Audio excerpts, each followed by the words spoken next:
This here is the OG EF Nifty 50. Now, this lens model is almost as old as I am. It was originally released in 1990, so it's coming up to almost 35 years ago. But how does this old lens stand up today? I've just popped the Nifty 50 onto my R6, and there's a little bit of irony maybe in having what was probably like $100 lens attached to what was probably a $3,500 body. But this is one of the first lenses that I ever bought outside of a kit lens. So even though the model itself is about 35 years old, I've probably owned it for close to 12 or 15 myself. And it served me pretty well, but I haven't really been using it much recently at all. So today we're going to give it a bit of a play, see what we can get, and see if it is still worth a buy in 2024. So I know this was a video about that 50mm lens, but I've had to switch back to my 70-200 because I've just pulled up in the car park right next to Upper Kananaskis Lake, and there's just a couple of moose just over here. I think it's a mother and its baby just stood right by the lake, right in front of my car. So I had to grab out a bit of a longer reach lens to get a bit of footage and a couple of shots of these guys.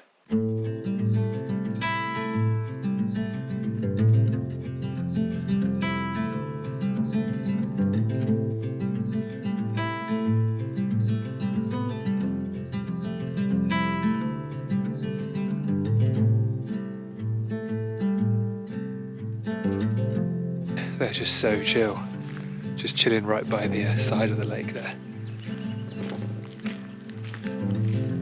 So I was a bit worried I wouldn't get any shots today because the weather's quite socked in.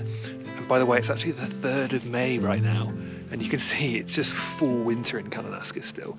We've had quite a bit of heavy snowfall over the last couple of days. In the city it feels like summer, and out here it feels like completely winter. But I was a bit worried I wouldn't get any shots, but seeing these moose has just made the day already, and I've only been out here for like maybe half an hour. But I am going to try and use the 50mm to get a shot of the moose. Like, they're going to be pretty small in frame, but I feel like for the sake of the concept of the video, to see how the 50mm performs, I have to try and get some shots with these moose in the foreground and those mountains in the background with a 50mm lens.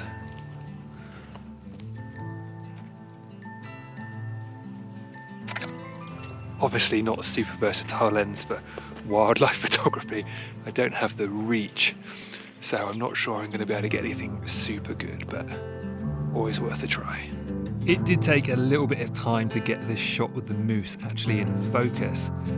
The Nifty 50's edge sharpness and focusing just isn't the best, so it can be a little bit challenging when the subject is towards the edge of the frame. However, as a whole, the image does work. Well, what a start to the morning, hey? I've never been able to see moose quite like that before. Just been able to see them from like a safe distance and really observe them and watch them for a while. That was really cool. And I suppose that's obviously one disadvantage of a 50mm prime, is that it's a 50mm prime, it doesn't have any reach. So I often travel with a 70-200 as well as a 16-35, and that kind of covers what I need here in the Rockies. That kind of wide angle for those big mountain landscapes, as well as a bit more reach if I do encounter any wildlife. But for the rest of the video, we'll switch back to the 50mm lens.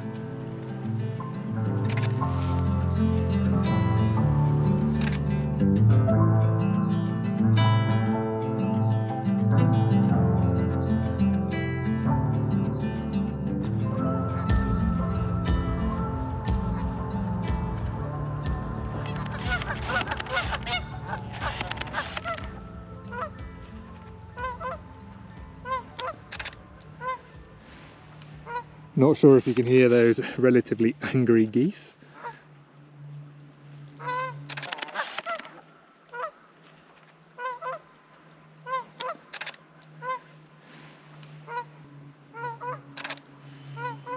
But I might wait until a few of those fly into frame just up here above the trees.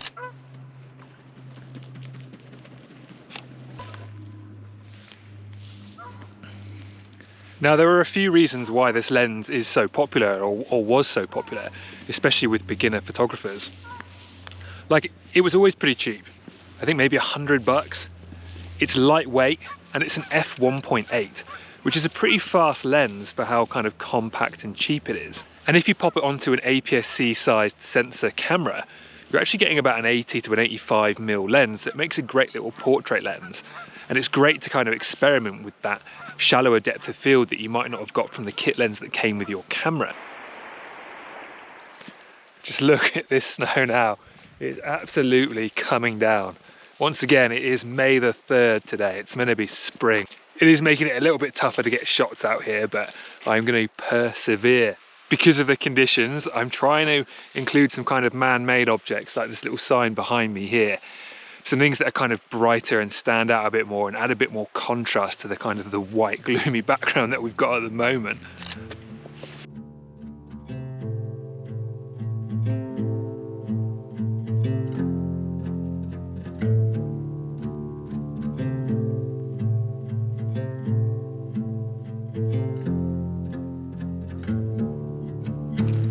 One of the nicest things though about shooting with a 50mm lens, and a good reason why everyone should really own one, is that the perspective and the compression that you get is pretty much exactly what you see with your eye.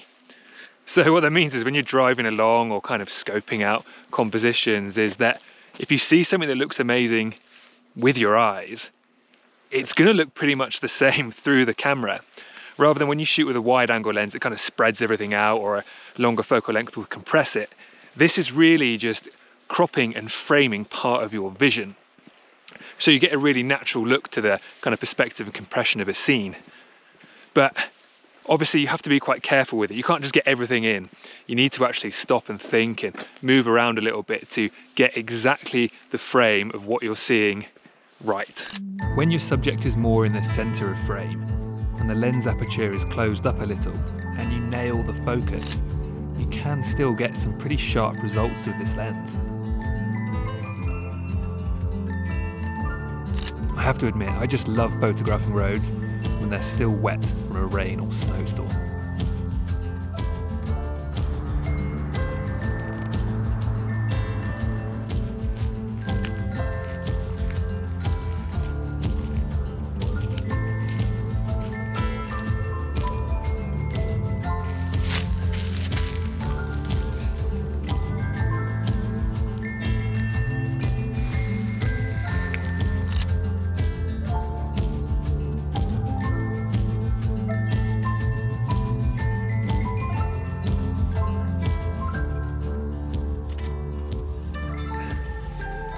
Now, it's definitely not the best at focusing, this lens.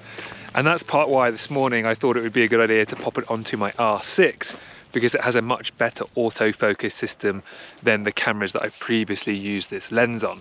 But it does miss focus quite a bit, and it will kind of say the autofocus is hit, but it's not quite right. Maybe it's not quite calibrated properly. So I've been manual focusing a little bit.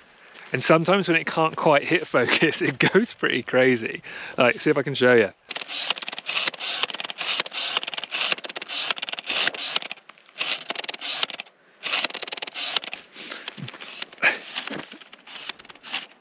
It's still going. But they did make a newer version of this 1.8 50mm lens called the STM lens. It had an STM focus motor in it. So I think the focus is quieter. This one is really noisy, you might have been able to hear. But it's quieter and more accurate. And that newer version of that lens, still on the EF mount, does have a metal mount as well. So the build quality is a little bit nicer. So even though you can pick these up really cheaply secondhand, it might be worth looking for the STM version with those few upgrades. It's a bit sharper in the corners as well, from what I understand.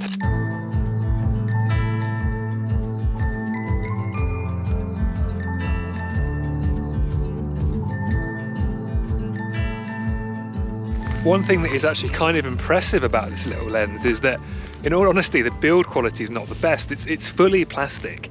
Even the mount on this lens is plastic. But there are a couple benefits that come with it being made of plastic. The main ones being that it's of course cheap and really light. And like I mentioned before, I've had this lens for, what, 12 or 15 years? It's probably come to about 20 different countries with me altogether. And I've dropped it multiple times all over the place. And I'm not really one to take the best care of my camera gear, if I'm honest. It tends to come with me all over the place and get packed in all sorts of random ways, but it's still in one piece.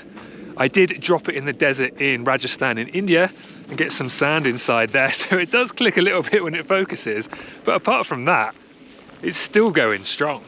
So is this lens sharp wide open? The answer is no, to be honest with you, it's not at f1.8. I'd be using this lens at f2.2, 2.5 at a minimum, but that's still a pretty fast lens for the price. And is it sharp in the corners? Again, no, not really, but you can get some center sharpness at those slightly higher apertures, so it's still a great bit of kit to have in the bag. But I mean, all those things come with it being so cheap. You can pay maybe, what, 10, 20, 30 times the price to get a 50mm 1.2 EF or the RF version of it, and that's going to be sharp corner to corner and even faster and let even more light in. But for the price, you can't really complain. So almost 35 years on, the lens does still perform pretty well, and it's a piece of kit that I'm going to be keeping in my bag for years to come. Now, if you are a beginner photographer, I'd highly recommend getting hold of a 50mm f1.8 or the Nifty 50. Like I said, maybe the newer STM version for the EF mount might be the way to go, with that metal mount, sharper in the corners and a bit more silent focusing. But either way, a worthwhile little bit of kit to have an experiment with, and a good upgrade from a kit lens. Having a restricted focal length like that as well makes you kind of think a little bit more about how you're composing and what you're pointing your camera at. So get your hands on one. But once again, thank you so much for watching.